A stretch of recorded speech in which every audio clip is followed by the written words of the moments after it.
যে বা যারা বলছেন অন্তর্বর্তীকালীন সরকার বা ইন্টারিম সরকার এবং তত্ত্বাবধায়ক সরকার, এরকম সরকারের কোনো আইনি ভিত্তি নাই।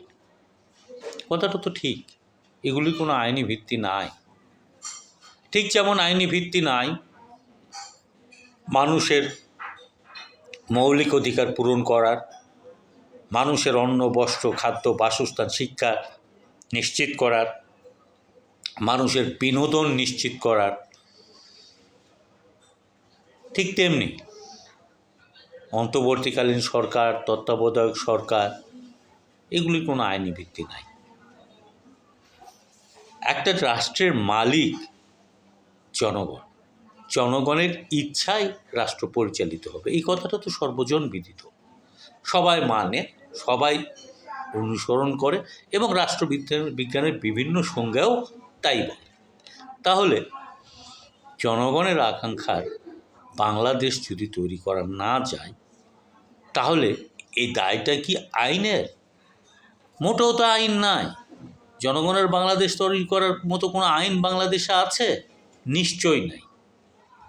তাহলে আইনি ভিত্তি নাই বলে জনগণের আকাঙ্ক্ষাকে কি আমরা খারিজ করে দেব?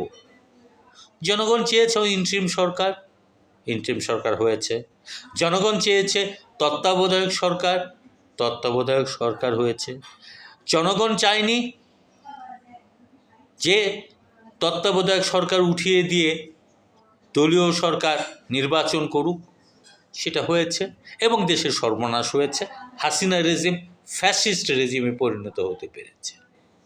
তার মানে জনগণ যা চায়, জনগণের যা আকাঙ্ক্ষা, সেটাই আইন, সেটাই আইনি ভিত্তিক, সেটাই লিগাল। জনগণের আকাঙ্ক্ষার বাইরে কোনো কিছুই লিগাল না। যেমন এই যে 53 বছরের বাংলাদেশ জনগণের বাংলাদেশ হয়ে উঠতে পারেনি, কারণ হলো জনগণের আকাঙ্ক্ষার কোনো আইনি ভিত্তি তৈরি করা যায়নি।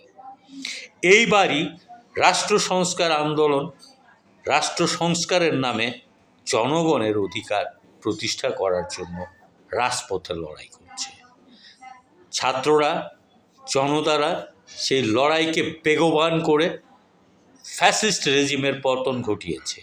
আবার ফ্যাসিস্ট রেজিম না এসে জনগণের বাংলাদেশ হয়ে উঠুক, এই প্রত্যাশা করা নিশ্চয় দোষের না।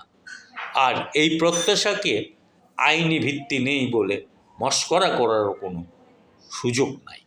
কারণ জনগণের আকাঙ্ক্ষা, জনগণের ইচ্ছা, জনগণের চাহিদায় রাষ্ট্র গঠিত হবে, রাষ্ট্র পরিচালিত হবে, রাষ্ট্র শাসিত হবে।